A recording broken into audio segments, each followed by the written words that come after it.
बिस्मिल्लाहिर्रहमानिर्रहीम, अस्सलामु अलैकुम। मैं हूं करामत मुग़ल और मेरे साथ है ईसा नकवी। नकवी साहब, तुर्की में आने वाले ज़लज़ले की जिस डच साइंटिस्ट ने प्रेडिक्शन की थी, उसने कहा था कि बलूचिस्तान में भी ज़लज़ला आएगा। वो ज़लज़ला तो नहीं आया, लेकिन उस्मान डार के एक इंटरव्यू के बाद सियासी बुनचाल आ गया है। ये बुनचाल थमेगा या इसके आफ्टर शॉक्स आते रहेंगे? देखिए, ये ज़लज़ला नहीं है। अच्छा।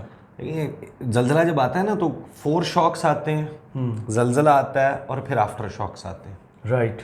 ये 4 शॉक्स हैं। राइट। जो पेशगोई आ रही है ना, वो ये आ रही है कि एक असल और बड़ा सियासी ज़लज़ला जो है वो आने वाला है और अक्टूबर नवंबर बहुत वॉलेटाइल होंगे। और इस्टेब्लिशमेंट की एक करीबी शख्सियत दावा कर रही है, तो फेंक देने वाली बात भी नहीं, क्योंकि उनकी बहुत सारी प्रोडिक्शंस जो है वो दुरुस्त साबित हुई हैं। 6 डेवलपमेंट्स हैं जिन्होंने बड़ी हलचल मचाई हुई है और उस्मान डार का इंटरव्यू उनमें से एक है। क्योंकि उसमें बहुत ज़्यादा बात होगी तो will not discuss that in detail. कुछ क्वेश्चंस हैं जो उससे बरामद होते हैं उस इंटरव्यू से, जिस तरह वो उस इंटरव्यू में बरामद हुए, गायब हुए थे ना। सही। लेकिन आपको पता है ज़लज़ला आता कैसे है? ज़लज़ला आता है कि वो जो टेक्टोनिक प्लेट्स होती हैं ना, वो रगड़ खाती हैं, या फॉल्ट लाइंस होती हैं, वो आपस में ज़मीन रगड़ खाती है। रगड़ खाने से जो फ्रिक्शन है उसकी वजह से हरारत पैदा होती है। हरारत जो है वो एनर्जी है, और जब एनर्जी अपने ऊपर सरफेस को, जो मेंटल बॉडी थ्रस्ट पैदा होता है उससे, एमबीटी उसको बोलते हैं, जब वो उससे ज़्यादा बढ़ जाती है ना, तो फिर वो ज़मीन की सरफेस को फाड़ के बाहर निकलती है एनर्जी, धमाका होता है। टेक्टोनिक प्लेट्स जो हैं वो थोड़ा सा एक दूसरे से जुदा होती हैं और फिर कशिश शकल की वजह से वो एक दूसरे से वापस आके टकराती हैं। इसीलिए जो ज़लज़ले की वेव है ना, वो एक जाती है और फिर एक वापस आती है। आपने महसूस तो किए होंगे ना ज़लज़ले, तो वो इसी तरीके से लोगों ने भी किए होंगे। तो ये बेसिकली जो है ना, जो ज़लज़ले का प्रोसेस है, इसमें पाकिस्तान की जो इस वक्त सियासी फॉल्ट लाइंस हैं वो बड़े बुरे तरीके से एक दूसरे से रगड़ खा रही। फ्रिक्शन जो पैदा हो रही है उसकी वजह से अब इस एनर्जी ने जो अंदर हीट क्रिएट हुई है, गर्मी, हिद्दत क्रिएट हुई है, ये एनर्जी है। और जिस दिन इसने उस सरफेस को जो इसके ऊपर मौजूद है उसको फाड़ के बाहर निकला ना, तो ऐसा ज़लज़ला आएगा कि संभाला नहीं जाएगा। अच्छा। जो डेवलपमेंट्स हुई हैं उनके ऊपर बात कर लेते हैं। मैं आपको बता देता हूँ। एक तो उस्मान डार साहब का इंटरव्यू है, उसके बाद उस्मान डार साहब की वालदा का बयान है, वो बयान हम प्ले कर लेंगे जी। सिंध और पीपल्स पार्टी, सिंध वाले मामले में कराची में जो सिंध में महाज बन रहा है पीपल्स पार्टी के ख़िलाफ़, उसको क्योंकि हम डिटेल में डिस्कस कर चुके तो will not discuss that in this video. Aleema Khan साहिबा ने जो बयान दिया है चेयरमैन तहरीक इंसाफ इमरान खान से मुलाकात के बाद, उन्होंने जो हालत बताई है जिसमें इमरान खान साहब हैं इस वक्त, और सदर अलवी के हवाले से जो मायूसी का इजहार किया है, वो बड़ा इम्पॉर्टेंट है। खान साहब जो साइफ़र समात है उस पर जब मौजूद थे, उसका कोई अहवाल जो है वो शेयर हुआ है कि वो किस हालत में है इस वक्त। सही। और सदर अलवी साहब जो हैं उनकी वजाहत आई है, और फिर फैसल वावडा जो है वो इस हद तक जा रहे हैं, वो कह रहे हैं कि मियाँ साहब आ तो रहे हैं लेकिन इस मरतबा किस वजह से तौबा करेंगे सियासत से। दैट इज़ द क्लेम कि वो तौबा कर रहे हैं। बहुत बड़ी खबर है फिर तो ये, कि वो सियासत से तौबा करेंगे। मरियम के लिए क्या, वन बाय वन इनको डिस्कस कर लेते हैं, क्योंकि उस्मान डार साहब का इंटरव्यू जो है ना वो बहुत डिटेल में लोग डिस्कस कर चुके, सुन चुके, वीडियोस देख चुके, वो इंटरव्यू भी देख चुके होंगे, तो उसके ऊपर ज़्यादा नहीं जाएंगे। लेकिन मैं आपको एक बात बताऊँ कि लोग इसको ज़लज़ला समझ रहे हैं, ये थोड़ा सा पैटर्न तब्दील है। ये उसी तरीके से, मतलब कितने लोग प्रेस कॉन्फ्रेंस कर चुके पीटीआई में, और वो खान साहब को इसी तरीके से मास्टरमाइंड भी करार देते हैं। वो इम्पॉर्टेंट ज़रूर है क्योंकि उस्मान डार इनर सर्कल वाले लोगों में से थे। सही। एक तो होता है ना, जिस तरह फ़याज़ुल हसन चौहान, जिस तरह फ़याज़ुल हसन चौहान क्लेम करें कुछ, या फिर फॉर दैट मैटर अगर फिरदौस आशिक अवान क्लेम करें कुछ, तो वो इतना मैटर नहीं करता। लेकिन अगर परवेज़ खटक कुछ क्लेम कर रहे हैं, या उस्मान डार कुछ क्लेम कर रहा है, या असद उमर अगर करें, उन्होंने किया नहीं है, लेकिन अगर वो करें, दीगर लोग हैं जो बहुत करीबी शुमार भी होते थे, तसव्वुर भी होते थे और थे भी, तो फिर बहुत मैटर करता है। तो उस्मान डार उन लोगों में से, लेकिन मोर और लेस बातें वही हैं। और ये शायद उस तरफ मूव होगी कि 9 मई के वाक़यात पे इमरान खान को मास्टरमाइंड करार देकर सज़ा दिलवाई जाए, और इस प्रीटेक्स्ट पर इमरान खान को माइनस किया जाए पाकिस्तान के अगले इलेक्शन से, सियासी मंजरनामे से। वो अलीमा खान साहिबा की जो है ना, वो ज़रा अलीमा खान कह रहा हूँ, जो वालदा हैं उस्मान डार की, उन्होंने, क्योंकि देखें सब ने जो है ना वो किया होगा उसको, PMLN ने तो सेलिब्रेट किया होगा, लेकिन PMLN में एक बंदा ऐसा होगा जिसको ये नहीं समझ आ रही होगी कि मैंने खुशी मनानी है उस्मान डार वाले मामले पे या मुझे अफसोस करना चाहिए, क्योंकि ख्वाजा आसिफ के लिए बड़ा चैलेंज आ गया। 50 सेकंड्स की वीडियो ये सुन लें, फिर then will move to other developments. बिस्मिल्लाहिर्रहमानिर्रहीम। ख्वाजा साहब, मेरी बात गौर से सुन लो। जो तुम चाहते थे वो तुमने उस्मान डार को गन पॉइंट पे रखकर अपने मकासद को पूरा किया है। सियासत उस्मान डार ने छोड़ी है, उसकी वालदा ने नहीं। अब तेरा मुकाबला मैं करूंगी सियासत में, और मेरा चैलेंज है तुम्हें कि तुम मैदान में आओ और देखो कि तुम्हारे शेर का मैं क्या असर करती हूँ। तुमने जो तुम चाहते थे वो तूने तो कर दिया। मेरा पहले भी वीडियो पे नाम था कि मैं राहा के साथ डटी हुई हूँ और डटी रहूंगी। सियासत मैंने नहीं छोड़ी। अब मैदान में आओ तो देखो क्या होता है। नहीं जनाब, मैदान में आओ और फिर देखो क्या होता है। इसहाक डार आसिफ, ख्वाजा आसिफ साहब को जो है ना वो तो बड़ा चैलेंज मिल गया। अब ज़रा क्विकली जो है इस पे पेश गोइयों के ऊपर आने से पहले कि क्या कुछ होने वाला है, और फ़ारूक हबीब के हवाले से भी बड़ी पेश गोई। जी जी। तो पहले ज़रा क्विकली बाकी डेवलपमेंट्स का मैं आपको बता दूं। साइफ़र केस समात जो है उसके हवाले से दावा ये किया गया कि इमरान खान बज़ाहिर नॉर्मल नज़र आ रहे थे, लेकिन वज़न उनका कम लग रहा था। जी, तो जाहिर है कि जेल असर तो डालती है। खान साहब जो है उन्होंने एक्सरसाइज की मशीन्स रिक्वेस्ट की हुई थी, वो सब कुछ, लेकिन एक प्रेशर होता है, फिर खाने पीने का आपका वो ख्याल नहीं रहता, आबो हवा वो नहीं रहती, आपकी रूटीन से आप आउट हो जाते हैं। फिर एक जाहिर है कि जो परेशानी है अपनी पार्टी के हवाले से 26-27 साल की पाकिस्तान के हवाले से जो हालात जो सारा ओवरऑल है, तो उसकी वजह से जो है ना ये सूरत हाल बताई गई। और ये भी पता चला कि जनाब शाह महमूद कुरैशी जो हैं वो भी वहाँ पर मौजूद थे, और कोई थोड़ी बहुत उनके दरमियान बातचीत जो है वो भी हुई, और फिर 9 अक्टूबर तक ये समात मुलतवी हो गई है। ये है जनाब उसका अहवाल।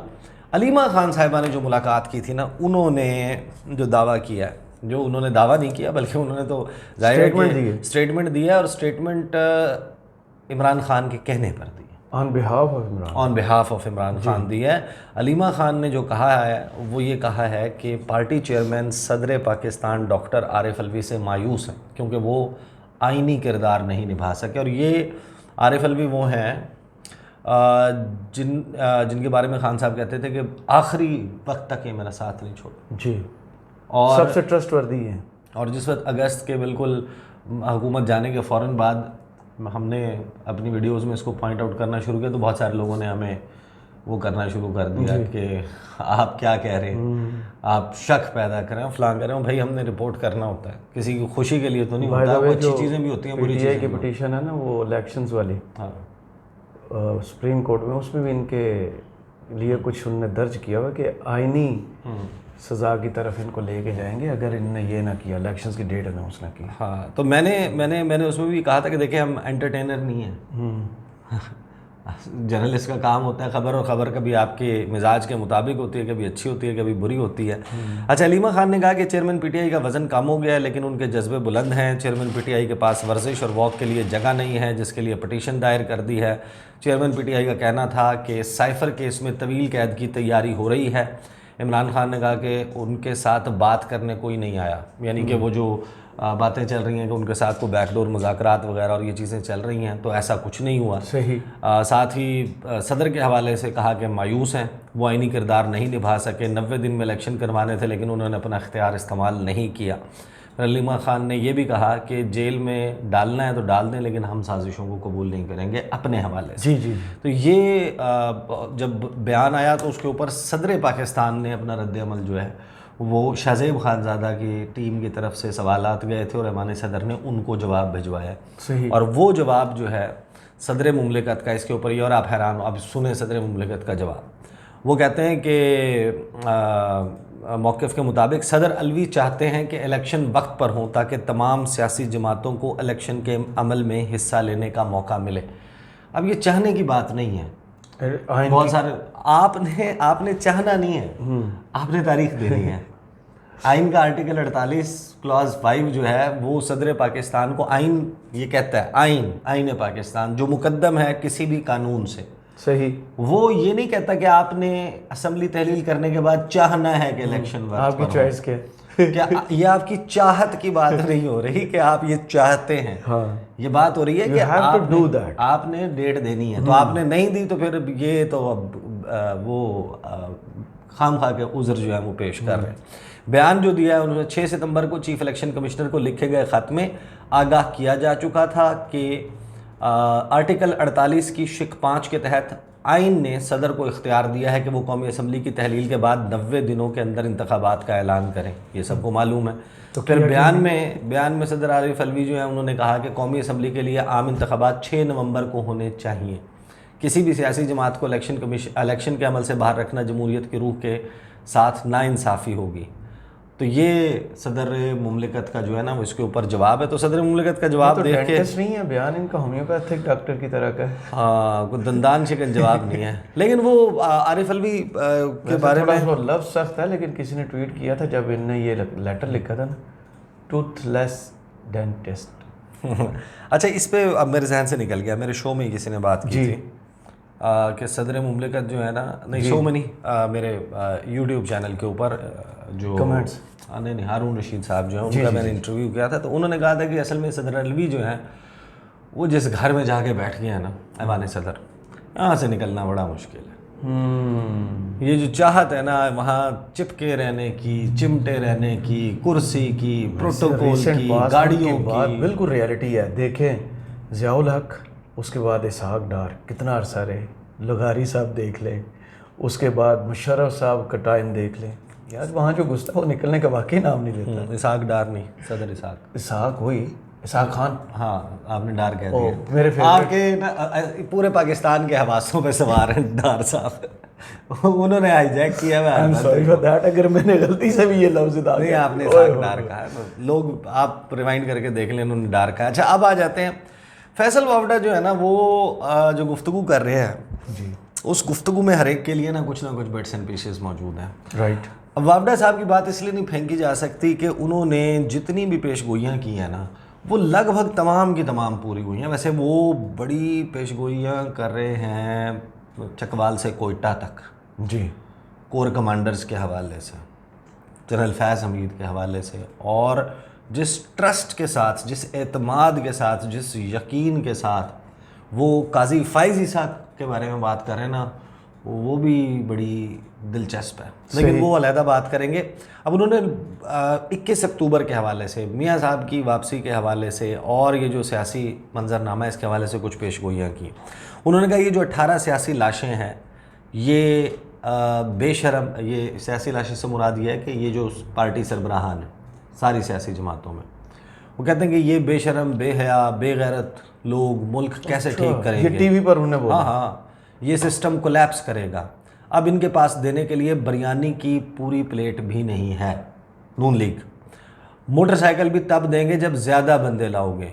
नून लीग, हाँ, अवाम इस मरतबा अब असल खेल किसी सियासी जमात का नहीं है। Now this is very interesting and he is predicting कि किसी सियासी जमात का नहीं है, अब असल खेल है आज़ाद लोगों का। आज़ाद लोग जीतेंगे, चिपकेंगे और हुकूमत बनेगी। वही जो गैर सियासी जमातों वो जिस तरह बात होते थे, जीप, ट्रैक्टर, टैंक, बंदूक, लालटेन, ज़्यादा दौर में गैर सियासी, हाँ, इंतखाबात, वो नहीं, वो गैर जमाती इंतखाबात की बात नहीं हो रही। सॉरी, गैर जमाती, यहाँ पे गैर जमाती की वो नहीं हो रही। वो ये दावा कर रहे हैं कि कुछ लोग जो हैं वो बगैर किसी पार्टी के खड़े होंगे, टिकट के बगैर आज़ाद खड़े होंगे इलेक्शंस में, और वो उधर मचा देंगे। अच्छा, वो बड़े पैमाने पे जीतेंगे। फिर वो कहते हैं कि इमरान खान ने शोधा की बेहुरमती की, जो इमरान खान ने किया उसकी कोई माफ़ी नहीं। लेकिन क्या आप भूल गए हैं कि नवाज़ शरीफ ने तैयारा अगवा किया, उसमें आर्मी चीफ सवार था, उसे इंडिया में उतारने की कोशिश की, और नीचे पंजाब पुलिस की तरह वो उन्होंने एक्सप्लेन किया। फिर उनका तो इन दोनों में फ़र्क क्या है, और ईंट से ईंट बजाने वाले में क्या फ़र्क है, आसिफ अली जरदारी, और मौलाना में क्या फ़र्क है, और MQM में क्या फ़र्क है। तमाम को उसी सफ़ में डाल दिया कि इनका क्राइम इक्वल है। वक्त मुख्तलिफ है लेकिन इन सब ने सेम क्राइम किया है, ये फैसल वावड़ा कह रहे हैं। तो उनसे सवाल होता है कि इसका मतलब ये है कि नवाज शरीफ जैसे तीसरी मरतबा वज़ीर आज़म बन गए थे इस क्राइम के बाद, वो आ गए ना, वो तीसरी मरतबा वज़ीर आज़म बन गए इस तमाम चीज़ के बावजूद, और अब चौथी मरतबा वज़ीर आज़म बनने की भी उम्मीद उनकी पैदा हुई हुई है। ख्वाहिश का इजहार किया। तो इमरान खान के लिए भी उम्मीद रखनी चाहिए कि वो भी इसी तरह घूम घुमा के आ जाएंगे और फिर वो भी बन जाएंगे। तो उस पर फैसल वावड़ा कहते हैं कि देखें, हमने माजी में जेल से जरदारी को ऐवान सदर जाते देखा है, भुट्टो को वज़ीर आज़म हाउस से फांसी के तख्ते पर जाते देखा है, मियाँ साहब को एक मरतबा जहाज़ से बांध कर बाहर भेजते हुए देखा है, फिर आते हुए देखा है, फिर एग्रीमेंट दिखाकर फिर भागते हुए देखा है, फिर इस मरतबा मफरूर होते हुए देखा है, और अब फिर आने का सोच रहे हैं। 164 का बयान जो बहुत बड़ा बयान है, उसमें इसहाक डार वज़ीर आज़म के तैयारे में मफरूर हो जाते हैं। 5 साल इश्तिहारी होते हैं, मुल्क बदर होते हैं, करप्शन के चार्जेस होते हैं, एक शाम आते हैं केस बंद हो जाते हैं, सेनेट में सीट बहाल हो जाती है, वज़ीर ख़जाना बन जाते हैं, पूरे मुल्क पर कर्जे चढ़ाते हैं। टेलर मेड तमाम ये सियासी जमातें अपने केस माफ़ करवाती हैं, फिर फ़्लाइट पकड़ कर बाहर चले जाते हैं और अब फिर अपनी बारी का इंतज़ार कर रहे हैं। इस मुल्क में होता तो बहुत कुछ रहा है, लेकिन इस चीफ़ की सरबराही में, आसिम मुनीर साहब की, उनकी सरबराही में मुझे और सब पाकिस्तानियों को उम्मीद है कि ये ईमानदार आदमी है और जो पाकिस्तान की बेहतरी होगी वो उस पर गामजन रहेंगे और इस रास्ते में जो आएगा वो बुलडोज़ हो जाएगा। आप जो एडजेक्टिव्स हैं जो इसमें सिफ्त है उसका बार बार जो इस्तेमाल है वो भी देखें, जो वर्ब्स वो यूज़ कर रहे हैं प्रॉपर, बुलडोज़ हो जाएगा। और मैं तो चाहता हूं कि पाकिस्तानी कौम जमहूरियत के जनाज़ों का मज़ा फिर लेना चाहती है तो 16-17 महीनों की बात है, तीर मारा तो, वरना 12-13 महीनों की बात है। इस मरतबा जब आएंगे मियाँ साहब तो इस बार के बाद मियाँ साहब सियासत से हमेशा हमेशा के लिए तौबा कर लेंगे। तो कहते हैं कि फिर आगे कि जो आरिफ अलवी के बारे में मैंने 5 महीने पहले कहा था वो आज पूरा हो गया, यही है जो हम डिस्कस कर चुके हैं। फिर कहते हैं उस्मान डार साहब का आपने बयान देख लिया, फ़र्रुख हबीब साहब तैयार बैठे हुए हैं। मैं तो इस मामले में बड़ी क्लैरिटी रखता हूँ। फ़र्रुख हबीब टहलने गए थे गवादर, अब वापस आएंगे और वो भी सब कुछ खान साहब पर डालेंगे। हिस्सा तो थे ये भी, लेकिन देर से आए हैं, दुरुस्त आए हैं, कोई खड़ा नहीं रहेगा। ये तो इमरान खान के और पीटीआई के मुतल्लिक उन्होंने कहा। फिर उनसे सवाल हुआ कि मरियम का अगले सेटअप में क्या रोल है, क्या उन्हें क्या मिलेगा। कहते हैं ख्वाहिशात तो बहुत हैं लेकिन सब अल्लाह के हाथ में होता है। मुझे तो किसी की औलाद भी किसी बड़ी पोजीशन में नज़र नहीं आ रही। इस बार आए तो मैदान भी यहाँ है, घोड़ा भी यहाँ है। मरियम अभी चीफ़ ऑर्गेनाइज़र हैं, वो कह रही हैं मैं 5 लाख लोगों को लेकर आऊँगी। उनके अपने जलसों में 500 लोग नहीं हैं। जो शहबाज शरीफ जलसे कर रहे हैं इसमें तो लोग दिखा ही नहीं रहे कि नीचे कोई बंदा है या नहीं है। अच्छा, ये आप वाली ऑब्जर्वेशन थी, बड़ा मिलता है आपका दिमाग फैसल वावड़ा से। सिर्फ शहबाज शरीफ की शक्ल दिखा रहे हैं। मरियम ने अगर हमज़ा की तरह चंद रोज़ के लिए वज़ीर आला बनना है तो बनवा लें, बस करें, इतना सीरियस नहीं हुआ करते। मांगा तो उन्होंने चांद है लेकिन सर में मिट्टी आती है, पत्थर आता है, कंकर आता है, ये तो 21 को पता चलेगा। मैं तो मशवरा देता हूँ कि इस मरतबा सोच समझ कर आएँ, क्योंकि इस मरतबा जब वो आएंगे तो जब कौम और आवाम के बीच में उतरेंगे फिर सियासत की तरफ ये दोबारा रुख नहीं करेंगे।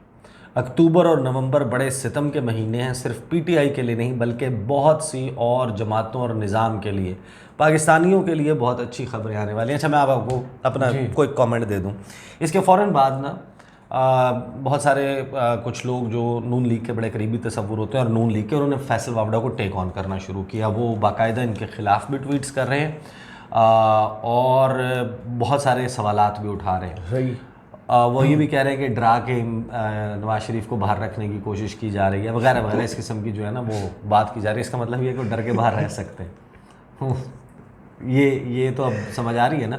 देखिए, मैं आपको एक बात बताऊं, ये फैसल वावड़ा की अपनी पेशगोइयाँ एक तरफ, उनकी पेशगोइयों का पूरा होना एक तरफ, लेकिन हमेशा जब आप इस किस्म की गुफ्तगू करते हैं उसका मकसद एग्जैक्टली शायद कभी कभार वो नहीं होता। सही। यहाँ पर वो जो गुफ्तगू कर रहे हैं उसमें थ्रेट्स हैं। उस थ्रेट्स का मतलब ये है कि ज़ाहिर है कि मियाँ साहब को का सॉफ्टवेयर अपडेट साथ साथ अपडेटेड रखने के लिए ये किया जा रहा है। इन केस मियाँ साहब लैंड कर जाते हैं लाहौर एयरपोर्ट पे और मीनार पाकिस्तान पे चले 5 नहीं 50,000 बंदा इकट्ठा होता है। 50,000 से 1 लाख के दरमियान अगर बंदा वहाँ पर आ जाता है, हर जगह से लेके आ रहे हैं, मोटरसाइकिल दे रहे हैं, ऐप बना रहे हैं, बिरयानी, खाने, नान, ट्रांसपोर्ट, इतना कुछ दे रहे हैं, मुफ्त की सैर, लोग आपकी बात संजीदगी से कह लोग आ ही जाएंगे ना। नहीं तो उन्होंने तो ऐलान किए है ना, ये उन्होंने तो बहुत से ऐलान किए भाई, तो उन्होंने ऐलान किए हैं। बंदे इकट्ठा करना कोई इतना बड़ा मसला नहीं है यार। लेकिन अगर आपको शाहदरा में नहीं हुए, लाहौर में भी आपको रिसोर्सेज चाहिए हो, और भाई खान साहब के जलसों में कंटेनर लगे हुए, तमाम रुकावटें दूर करके लोग पहुंच ही जाते थे ना। लोग अपनी मर्जी से आते थे। तो यहाँ पे भी यहाँ ड्यूटियाँ लगी हुई हैं लाने के लिए। अट्रैक्शन भी तो है ना। जी जी। अट्रैक्शन अल्लाह रखा, पेप्सी अगर आ गया स्टेज पे तो लोग तो सामने उसी तरह हो गए जैसे लिबर्टी में हुआ था। लोग आएंगे ना देखने के लिए क्या हो गया है। तो अगर वो आ जाते हैं, लेट्स जस्ट अस्यूम कि इस वक्त जो पाकिस्तान की सिक्योरिटी सिचुएशन है, अदरवाइज तमाम सियासी जो फरीक हैं वो तो एट ऑड्स हैं और कहीं ना कहीं टकराव है उनका इदारों के साथ, तकरीबन तमाम का। झूठा मोटा बिलावल का भी हुआ है, पीपल्स पार्टी का नून भी कभी कभी कोशिश करती है। नहीं, नून तो अब उस ख्वाजा वक्त में अगर अब ये भी ख्वाजा साहब ने तकरीर की ना। हाँ, लेकिन अगर ऐसी सूरत में मियाँ साहब को गिरफ्तार किया जाता है एयरपोर्ट पे, तो क्राउड जो है उसको आप इस किस्म का वो नहीं फराहम कर सकते। अब या तो ये सारी फिक्स्ड मैच होगा कि मियाँ साहब वहाँ पर गिरफ्तारी भी उनकी हो जाएगी और उधर क्राउड को जाके मरियम और ये लोग संभाल भी लेंगे, उनका कोई एक पैगाम भी चला देंगे, एक सिंपैथी फैक्टर भी गेन कर लेंगे, क्योंकि अदरवाइज और कोई मेडिकल रिपोर्ट भी ले आएंगे। क्योंकि अगर मियाँ साहब जो है ना वो एयरपोर्ट से आ जाते हैं और आके मीनार पाकिस्तान जलसे के ऊपर खिताब करते हैं ना, तो ये एक नई तारीख लिखी जाएगी। तारीख तो उन्होंने लिखी हुई है, तारीख जैसे बड़ी बाहर लिखी है। गए हुए हैं वो भी तारीख ही लिखी है। वो भी सारी है, लेकिन अब ये होगा कि वही शख्स जो जिसकी सेंटेंस पूरी होनी है, इससे हट के कि आपका पॉइंट ऑफ व्यू ये है कि वो गलत थी, वो इन बुनियादों पे, तो भाई थी, स्टैंड करती है, स्टैंड करती थी नहीं, है। स्टैंड करती है जी है ना, स्टैंड करती है ना, तो उसको ख़त्म करवाए बगैर एक शख्स जो है वो जाके क्राउड को हाथ हिलाएगा ना, बयानियाँ देगा। ये हाथ हिलाएगा ना तो इधर से हथकड़ी नीचे वाले हाथ पे फिरोगी। नहीं, वो फिर वो सरेंडर की बातें करें, वो कह रहे हैं इस्लामाबाद में अगले हफ्ते। solution तो ये अब प्रेडिक्शंस हैं, लेट्स जस्ट सी के अक्टूबर और नवंबर के हवाले से जो कहा जा रहा है उसमें ये भी है कि शायद जो साइफर वाला केस है इसमें खान साहब को जो सज़ा है वो इसी माह सुना दी जाएगी और वो डेवलपमेंट भी इसी 21 अक्टूबर के अराउंड होगी। सही। लेकिन मियाँ साहब का जो बर्डन है ना, बोझ है, वो इदारों के कंधों के ऊपर आवाम की नज़रों में बहुत ज़्यादा होगा कि कन्विक्टेड शख्स जो है वो अगर आके इस तरीके से ओपनली सियासत करता है तो वो उसका एक बर्ट जो है वो आएगा। तो मेरे ख्याल में भी शायद कुछ उससे गुरेज करने की कोशिश की जाए। सही। चलें, बहुत शुक्रिया ईसा नकवी, आपके तजिए का कमेंट्स बॉक्स में ज़रूर बताइए ये वीडियो आपको कैसी लगी। इजाज़त दीजिए, अल्लाह हाफिज़।